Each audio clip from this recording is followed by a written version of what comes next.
Assalamualaikum warahmatullahi wabarakatuh. Saya Nurdina Wardatul Amalia, NIM E 2019-1090, Prodi Perbankan Syariah 2.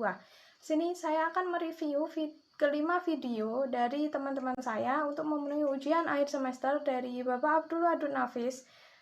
Yang pertama, materi tentang pengantar ilmu ekonomi makro.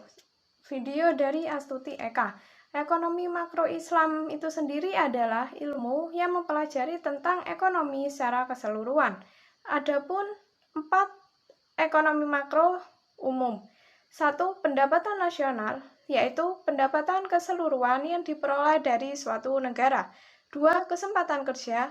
3. Stabilitas harga. Dan yang keempat, perdagangan internasional.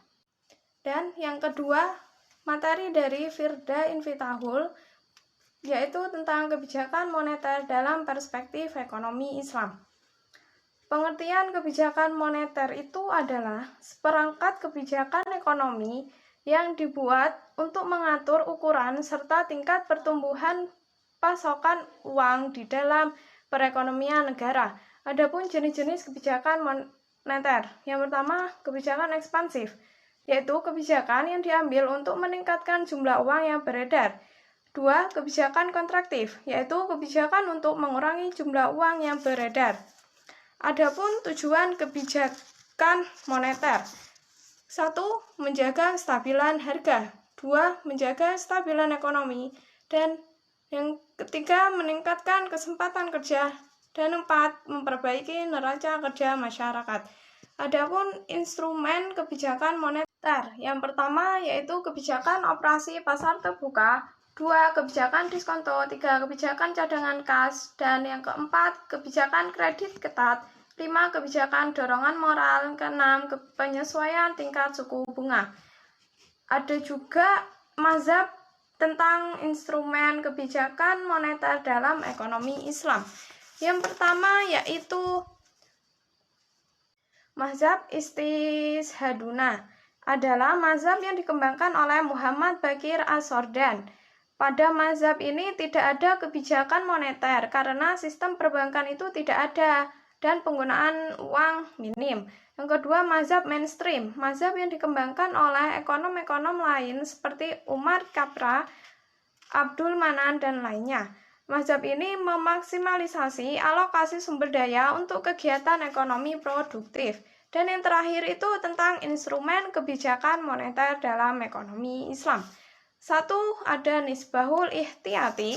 Yang kedua ada i'na al-ma'wi. 3. Nisbatul i'rad.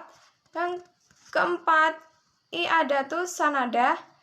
Yang kelima asud al-islamiyah.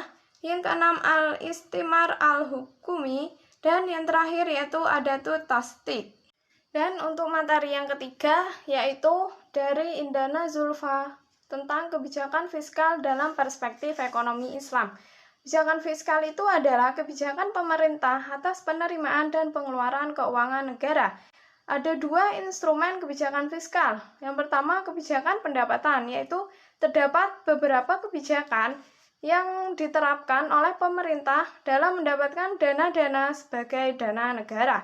Yang kedua, kebijakan pengeluaran, yakni berupa kebijakan yang diterapkan oleh pemerintah dalam pengeluaran dana-dana yang telah terkumpul dalam dana negara. Kebijakan fiskal itu memegang peran penting dalam menunjang kestabilan ekonomi suatu negara. Peranannya tidak hanya sekedar untuk kelancaran pembelanjaan negara, tetapi memiliki dampak yang terkait dengan aktivitas ekonomi secara makro di suatu negara. Dan keberhasilan kebijakan fiskal pada masa awal Islam itu pada dasarnya karena pemegang kebijakan mampu menerapkan berbagai instrumen kebijakan fiskal yang mengacu pada ajaran Islam secara tepat sesuai kondisi sosial, politik, dan ekonomi yang ada pada waktu itu. Tetapi penerapan kebijakan fiskal waktu itu tidak serta-merta mudah ditetapkan karena kondisi sosial, politik, maupun perekonomian global yang cukup dominan. Meskipun penerapan kebijakan global tidak sama persis sebagaimana yang digunakan pada awal masa Islam, perlu berpegang pada prinsip-prinsip Islam.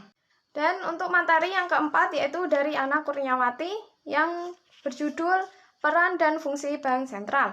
Bank sentral itu sendiri adalah sebuah instansi atau lembaga keuangan yang memiliki tanggung jawab atas suatu kebijakan moneter dan melahirkan tingkat akuntabilitas ekonomi yang stabil dalam suatu negara.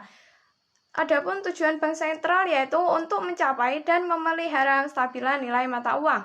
Adapun tugas bank sentral yang berkaitan dengan pemerintah. Yang pertama, menyediakan kredit terhadap pemerintah. 2. Mengatur kas pemerintah. Dan yang ketiga, membantu proses lelang dan menjual surat utang negara. Adapun juga tugas bank sentral terhadap perbankan. 1. Menentukan suku bunga. 2. Sebagai banker. Dan yang ketiga, melakukan pengembangan kredit yang sehat. Dan yang terakhir yaitu kewenangan bank sentral. Pertama, untuk melakukan pengendalian moneter seperti operasi pasar terbuka. 2. Menentukan target moneter dengan melakukan pertimbangan sasaran laju inflasi nasional. Dan yang terakhir, melakukan pengontrolan kebijakan yang berhubungan dengan keuangan. Dan untuk materi yang kelima, yaitu dari Siti Monica yang berjudul Tugas dan Wewenang OJK. OJK adalah sebuah lembaga negara yang memiliki fungsi serta tugas dalam penyelenggara sistem pengaturan serta pengawasan terhadap industri jasa keuangan dan terintegrasi. Adapun di dalam OJK itu ada perbankan, pasar modal, asuransi, dana pensiun, lembaga pembiayaan, serta beberapa lembaga jasa keuangan lainnya. Asas-asas OJK. Yang pertama, asas independensi. OJK melaksanakan tugas sesuai dengan undang-undang yang berlaku. 2. Asas kepastian hukum. OJK bekerja sesuai peraturan pemerintah. 3. Asas kepentingan umum. Yang keempat, asas keterbukaan. Kelima, asas profesionalisme. Yang keenam, asas integritas. 7. Asas akuntabilitas. Dan adapun tugas OJK, yaitu mengatur serta mengawasi kegiatan jasa keuangan.